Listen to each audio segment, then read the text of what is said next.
Well, we're hoping for the best, but alam mo naman, mas madaming congressman ang kalaban ko doon kaysa yung mga kampi ko. And we're just hoping for the best. We prepared our legal defense and ano pa ba? Oh, yun lang. It's my first hearing in the ethics committee and I don't really know the process there, but I'll learn as time goes on. Ano kung magiging device nyo, sir? Magiging? Depends. Depende sa magiging complaints nila because I've heard they had multiple complaints. So we will just prepare our legal defense depending on what they will throw at us. Maganda ang tatalakayin natin ngayong araw na ito kasi pag-uusapan natin dito itong Blue Ribbon Committee na iniwan ni Senator Ping Lacson. At ngayon nga ang namamahala nito ay si Senator Erwin Tulfo. Yan ang pag-uusapan natin sa araw na ito. Pilipinas, ano na? Yan ang lagi nating tanong dito. Pero syempre, bago tayo magsimula, shoutout muna sa lahat ng mga subscribers, mga viewers, mga silent viewers, at syempre pa yung mga suki natin na mga commentors sa baba. Maraming salamat po sa inyo sa lahat ng suporta ninyo. At syempre, shoutout din sa ating mga bashers. Mag-comment lang kayo dyan. Alam ko may nanonood sa atin ng mga bashers, pero minsan hindi nagko-comment. Mag-comment kayo. Malaya po kayo. At yan po ay karapatan nating lahat bilang isang mamamayang Pilipino. Ngayon, kagaya ng sinasabi natin dito, pag-usapan natin itong bakanting pwesto na iniwan ni Senator Ping Lacson. Ito nga yung Blue Ribbon Committee. Sa palagay ninyo mga kapatid, mga kababayan at mga boss. Pero syempre, bago tayo magsimula pala, bati muna tayo ng isang magandang umaga po, Luzon, Visayas at Mindanao. At syempre pa sa mga kapatid natin, mga kababayan natin na nasa iba't ibang panig ng mundo. Magandang umaga, magandang tanghali, magandang hapon, magandang gabi po sa inyong lahat yan. Kamusta na po kayo? Sana po, datnang kayo ng video na ito na nasa mabuting kalagayan. Nandito na naman po ang inyong lingkod, Boss Rick, ang Pilipinas. Ano na? Kagaya ng sinabi natin kanina sa unahan. Ang pag-uusapan natin ay tungkol dito sa bakante. Kinukonsidera natin bakante ito sapagkat pansamantala lamang ang pamumuno ni Senator Erwin Tulfo bilang chairman ng Blue Ribbon Committee kasi nga may mga senador na gustong i-appoint, gustong ilagay ng Senate President na si Senator Tito Soto. Ang problema, kagaya ng tinalakay natin noong mga nakarang araw, ayaw nila sapagkat syempre marami na silang committee at ayaw nila na may storbo pa yung kanilang committee. At syempre pa ayaw nila ng Blue Ribbon Committee kasi nga magulo. Pero kung mapansin ninyo, noong si Senator Rodante Marcoleta pa ang nagdala niyan, ang daming magagaling, ang daming kontrabida. May iba pa nga dyan eh, di ba? Nagpo-point of order kasi nga daw, bakit hindi pare-parehas yung time limit na binibigay ni Senator Rodante Marcoleta. Pero ngayon, nang ibigay na sa kanila, ayaw na nila. Tinatanggihan nila. Yan ang pag-uusapan natin sa video na ito. At sana po makasunod kayo, makasubaybay kayo. At ito po yung karapatan natin dito bilang isang mamamayang Pilipino ang magbigay ng opinyon, reaksyon tungkol sa mga nangyayari ngayon dito sa ating bayan. At isa pang pag-uusapan natin, itong si Kiko Meow Meow Barsaga na namuno sa pagrarally dyan sa Forbes Park. Nung isang araw, nung linggo, eto ngayon, mukhang didisiplinahin ito ng Ethics Committee dyan sa Kongreso. At syempre pa, sumama yung loob nila. Bakit nagkakaganito ito si Congressman Kiko Meow Meow Barsaga? At nakita naman natin doon sa video, talagang gusto niya mag-resign si PBBM. At hindi lang naman siya talaga ang sumisigaw niyan. Marami po ang gumagawa niyan, marami po ang sumisigaw na Marcos resign. Kaya naman nila ginawa doon sa Forbes Park ang rally sapagkat doon nakatira di umano itong mga buhaya dito sa Pilipinas. Kaya yan ang tatalakayin natin. Unahin muna natin itong Blue Ribbon Committee na ngayon ay pinamumunuan ni Senator Erwin Tulfo. Nagtataka ako ngayon sa mga tao na ito sapagkat noong si Senator Rodante Marcoleta pa nga ang namumuno dyan, eto yung maiingay na parang tinuturuan nila si Senator Marcoleta, bakit ganito, bakit ganon, ang daming bakit. Pero kagaya ngayon nga, na nasa kanila na, mukhang lumilihis na naman ito. Iba na naman yung kanilang iimbestigahan. Isasalin na naman nila yung Farm to Market Road. Ito yung masaklap. Bakit? Bakit ko nasabing masaklap? Dapat, one at a time lang yung investigasyon na gagawin ninyo dyan. Hindi nyo pa nga natapos-tapos yung ghost project na yan, lilipat na naman kayo doon sa another project. Yung tinatawag na nilang Farm to Market Road. Yan naman talaga ang dapat ng mga proyekto ng mga kongresista natin at yung mga kung sino-sino pa sapagkat dapat yung mga produkto galing sa farm, galing sa bukid, tuloy-tuloy dapat yan, makakarating yan doon mismo sa palengke. Kaya ang tawag dyan, Farm to Market Road. Yan ang priority nila. Priority project kung tawagin nila dyan. Para hindi mahirapan yung ating mga magsasaka na maghatid ng kanilang mga produkto papunta sa merkado. At syempre, nandun yung mga tao.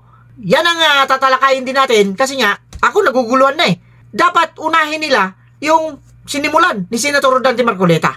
Yung Ghost Project. Kasi lumawak na ito kung saan-saan na napunta. Ang dami ng mga resource person na dumalo dyan sa Senate hearing. Pero ngayon, bakit napunta na naman ito sa Farm to Market Road? Hindi pa nga nila natatapos. Yung Ghost Project hindi pa napapanagot kung sino talaga yung may kasalanan dyan sa Ghost Project na yan. Tungkol dyan sa flood control anomalies. Pero ngayon, magsisimula na naman. Balita natin ha. Magsisimula na naman sila at isasali na naman nila ito sa kanilang investigasyon. Itong Farm to Market Road. So, ibig sabihin, dadami na naman yung magiging resource person ito sapagkat ibang proyekto ito, hindi kagaya sa flood control project, magkaiba na naman yon. Pupunta naman sila doon sa Farm to Market Road, iba na namang mga kontraktor. Pero, syempre, baka nakita din nila na yung kontraktor doon sa Ghost Project at saka itong kontraktor dito sa Farm to Market Road, baka iisa. Pwedeng ganon. Pero, ang suggestion ko lang sana, bilang isang mamamayang Pilipino, ito, obserbasyon ko lang naman, opinion ko lang naman ito, hindi ko naman sinasabi na gawin ninyo. Sana po, unahin ninyo.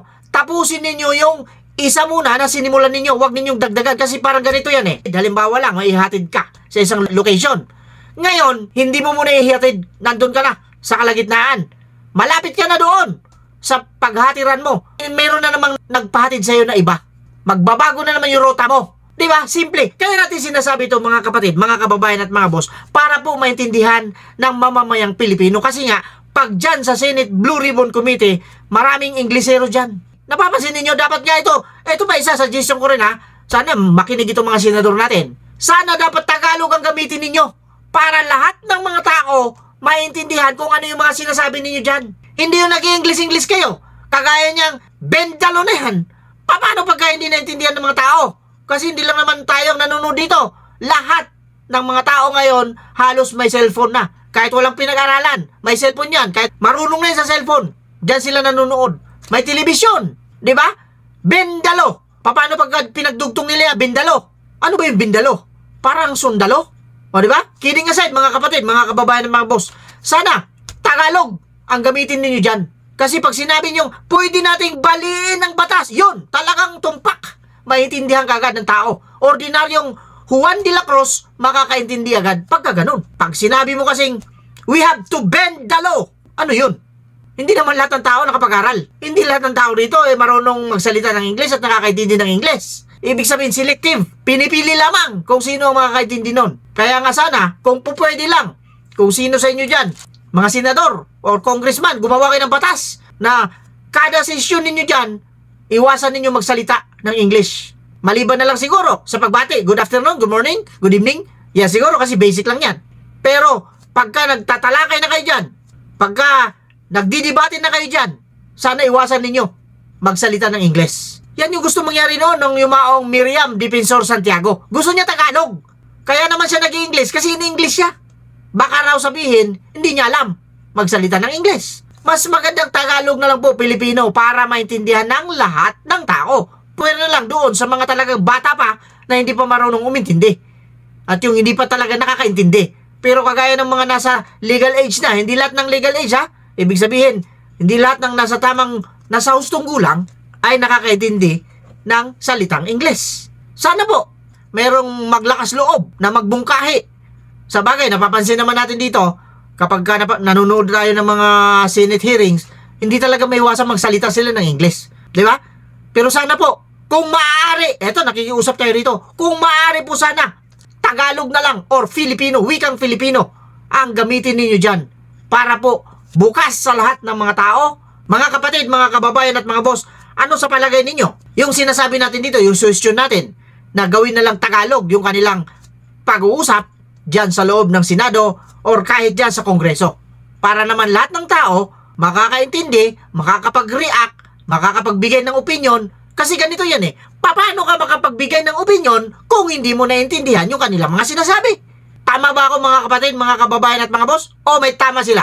Yan ang sinasabi natin dito. Simpleng salita lang. Pero maganda.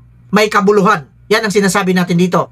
Tungkol naman doon sa pagiging maingay nitong si Congressman Kiko Barsaga, mukhang irerekomenda ito dyan sa Kongreso para sa Ethics Committee. Kasi nga yung gawain nito, yung kilos nito, parang gusto nilang suplakin, gusto nilang supalpalin, gusto nilang itigil, gusto nilang patigilin para daw hindi pamarisan.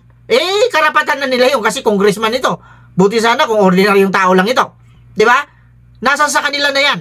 Depende na yan sa inyo kung anong gawin nyo dyan kay Congressman Kiko Meow Meow Barsaga. Pero saludo tayo dyan sapagkat pinapakita niya na talagang galit na galit siya sa korupsyon. Di ba? Ibig sabihin, itong tao na ito, kahit politiko siya, kasi congressman ito pinapakita niya lang dito na ayaw niya sa korupsyon. Ibig sabihin, hindi gumagawa ito ng korupsyon. At syempre, pwede rin ninyo itong imbestigahan. Kasi halimbawa, ikaw, salita ka ng salita, ayaw mo ng korupsyon. Yung pala, ikaw, gumagawa ka rin ng korupsyon. Mas maganda. Gawin ninyo yan. Di ba, mga kapatid, mga kababayan at mga boss? Ano sa palagay ninyo? Yung sinasabi natin dito, depende na yun sa inyo. Karapatan ninyo. Gamitin ninyo yung karapatan ninyo. Kagaya na sinasabi natin, yung mga reaksyon ninyo, opinion ninyo dyan sa baba. I-comment ninyo dyan sa baba. Para naman, maging masaya yung talakayan natin dito. With that, kagaya na sinasabi natin dito, mag-iingat po tayong lahat. Puwera lang sa mga taong ob-ob. Ob-ob. Ob-ob.